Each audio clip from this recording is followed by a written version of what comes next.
നമ്മുടെയൊക്കെ വീട്ടിലെ നിത്യോപയോഗ സാധനങ്ങളായ ടി വി, അതുപോലെ തന്നെ ലാപ്ടോപ്പ്, കമ്പ്യൂട്ടറുകൾ, മൊബൈൽ ഫോണുകൾ, ക്യാമറകൾ എല്ലാം നമ്മളൊന്ന് ശ്രദ്ധിച്ചാൽ മനസ്സിലാവും. നിറയെ പാടുകളും അതുപോലെ തന്നെ ഒരുപാട് പുള്ളിക്കുത്തുകളും പൊടികളൊക്കെ പിടിച്ച് ആകെ വൃത്തികേടായി കിടക്കുന്ന ഡിസ്പ്ലേ നമുക്ക് കാണാൻ പറ്റും. അത് നല്ല വെളിച്ചത്തു നിന്നൊക്കെ ആണെങ്കിൽ നല്ല ക്ലിയർ ആയിട്ട് കാണാൻ പറ്റും. അപ്പോൾ നമ്മൾ ഇതൊക്കെ എങ്ങനെ ക്ലീൻ ചെയ്യുക എന്നുള്ളതാണ് ഇന്നത്തെ ഒരു വീഡിയോ. അപ്പോൾ ഇത് ഞാൻ ഓൺലൈനിൽ നിന്ന് വാങ്ങിച്ചൊരു പ്രൊഡക്റ്റാണ്, വളരെ യൂസ്ഫുള്ളാണ്. അപ്പോൾ ഞാനിതൊരു പ്രാവശ്യം ഓൾറെഡി യൂസ് ചെയ്തതാണ്. അതിനുശേഷം ഇതിൻ്റെ റിവ്യൂ ഞാൻ നിങ്ങളോടൊന്ന് പറയണമെന്ന് വിചാരിച്ചു, അതുകൊണ്ടൊരു വീഡിയോ ചെയ്തതാണ്. ഇതിലൊരു ബ്രഷും അതുപോലെ തന്നെ ഒരു സോഫ്റ്റ് ക്ലോത്തും പിന്നെ അതേ നമ്മുടെ ലിക്വിഡുമാണ് ഉള്ളത്. അപ്പോൾ ഇതെങ്ങനെയാണ് യൂസ് ചെയ്യുക എന്നുള്ളത് ഞാൻ പറഞ്ഞുതരാം. ഇത് നേരിട്ട് നമ്മുടെ ഫോണിലേക്കോ അതുപോലെ തന്നെ ഡിസ്പ്ലേയിലേക്കോ സ്പ്രേ ചെയ്യാൻ പാടില്ല. അങ്ങനെ ചെയ്തു കഴിഞ്ഞാൽ അതിൻ്റെ ലിക്വിഡ് ഒലിച്ചിറങ്ങി നമ്മുടെ ബോർഡിനൊക്കെ കംപ്ലൈൻറ്റ് വരാൻ ചാൻസ് കൂടുതലാണ്. അപ്പോൾ നമ്മൾ ആദ്യം ആ ബ്രഷ് ഉപയോഗിച്ച് നമ്മളുടെ കീപാഡും അതുപോലെ തന്നെ ഈ തുണികളോണ്ട് എത്തപ്പെടാത്ത സ്ഥലങ്ങളിലൊക്കെ ഈ ബ്രഷ് ഉപയോഗിച്ച് നന്നായിട്ട് ഒന്ന് തുടച്ച് വൃത്തിയാക്കി എടുക്കുക. അതിനുശേഷം മാത്രം നമ്മൾ ക്ലോത്ത് യൂസ് ചെയ്ത് ഇതൊക്കെ ഒന്ന് തുടച്ചെടുക്കാൻ പാടുള്ളൂ. അപ്പോൾ ഈ കീപാഡിൻ്റെ ഒക്കെ ഉള്ളിലൊക്കെ ഒരുപാട് പൊടികളൊക്കെ ഉണ്ടാവും. അതുപോലെ തന്നെ ലാപ്ടോപ്പ് നമ്മൾ ക്ലോസ് ചെയ്യുന്ന സമയത്തൊക്കെ എന്തെങ്കിലും ഈ പ്രാണികളൊക്കെ കുടുങ്ങിയതോ അങ്ങനെയൊക്കെ ഉണ്ടാവും. അപ്പോൾ ആദ്യം അതൊക്കെ എടുത്ത് കളഞ്ഞതിന് ശേഷം നമ്മുടെ ക്ലോത്തിലേക്ക് ഒന്ന് സ്പ്രേ ചെയ്തെടുക്കുക. സ്പ്രേ ചെയ്യുമ്പോൾ നമ്മുടെ ലാപ്ടോപ്പിൻ്റെ തൊട്ടടുത്തൊന്നും ചെയ്യാതിരിക്കുക, ഒന്ന് വിട്ടുവെച്ച് ചെയ്യുക. അതിനുശേഷം നമ്മൾ ഡിസ്പ്ലേയിൽ വളരെ പതുക്കെ ഒന്ന് ക്ലീൻ ചെയ്തെടുക്കുക. വളരെ പ്രസ് ചെയ്യാനൊന്നും പാടില്ല, വളരെ സോഫ്റ്റായിട്ടൊന്ന് തുടച്ചെടുത്താൽ മതി. നേരത്തെ പറഞ്ഞ പോലെ എന്തെങ്കിലും പൊടികളൊക്കെ ഉണ്ടെങ്കിൽ ആദ്യം ഒരു ക്ലോത്ത് ഉപയോഗിച്ചൊന്ന് തുടച്ച് മാറ്റിയതിന് ശേഷം മാത്രം നമ്മുടെ ലിക്വിഡ് അപ്ലൈ ചെയ്ത് തുടച്ചു കൊടുക്കുക. ഒരു ഭാഗം മാത്രം വെച്ച് ഒരുപാട് നേരം അതിങ്ങനെ നമ്മൾ ചെയ്തു കഴിഞ്ഞാൽ എന്തെങ്കിലുമൊക്കെ ഉണ്ടെങ്കിൽ അത് സ്ക്രാച്ച് വീഴാൻ ചാൻസ് കൂടുതലാണ്. അപ്പോൾ ഇതുപോലെ നന്നായിട്ടൊന്ന് തുടച്ചെടുത്ത് കഴിഞ്ഞാൽ നല്ല വൃത്തിയാവും. ഇപ്പം ഞാനിത് ഏകദേശം ഒരു 2 ആഴ്ച മുമ്പ് ചെയ്തിട്ടുണ്ടായിരുന്നു. അപ്പോൾ നല്ല ക്ലീൻ ആയിട്ടുണ്ടായിരുന്നു.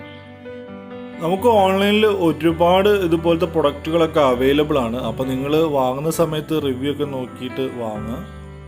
ഇപ്പോൾ നമ്മളുടെ ലാപ്പൊക്കെ ഉൾഭാഗം നന്നായിട്ട് ക്ലീൻ ആയിട്ടുണ്ട്. ഇനി മുകളിലുള്ള കുറച്ച് ഭാഗങ്ങൾ ചെറിയ രീതിയിൽ എന്താ പറയുക, ഈ ഓരോ വെള്ളത്തുള്ളികൾ പോലെയൊക്കെ ഒട്ടിപ്പിടിച്ചതാണ്. അപ്പോൾ ഇതുകൂടി ഒന്ന് ക്ലീൻ ചെയ്ത് കഴിഞ്ഞാൽ നിങ്ങൾക്കിത് മനസ്സിലാവും എത്രത്തോളം ഇത് ഗുണകരമാണെന്നുള്ളത് മനസ്സിലാക്കാൻ പറ്റും. ഇത് നേരത്തെ ഞാൻ പറഞ്ഞ പോലെ ഒരു ക്ലോത്ത് ആദ്യം എടുത്തിട്ട് നമ്മൾ ഇതിൻ്റെ പൊടിയൊക്കെ കളയണം, അല്ലെങ്കിൽ സ്ക്രാച്ച് വീഴും.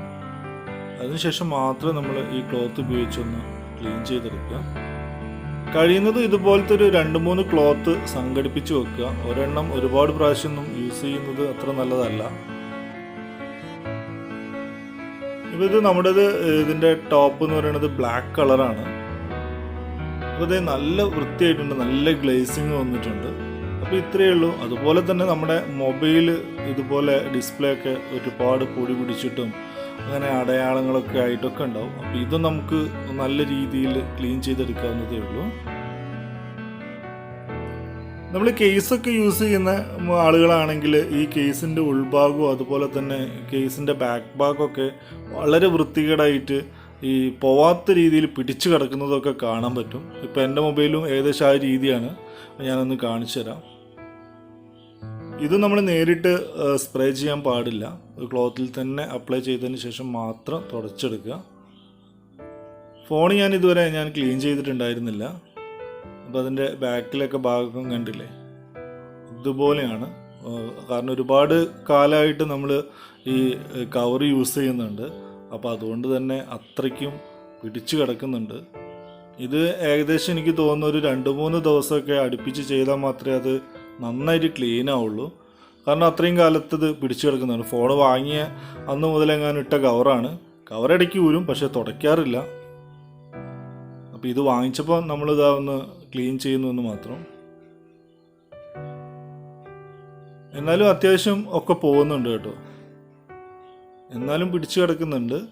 പക്ഷെ അതുകൂടി പോകണമെങ്കിൽ എന്തായാലും 2-3 പ്രാവശ്യം കൂടി ഒന്ന് നന്നായി തുടച്ചെടുക്കേണ്ടി വരും.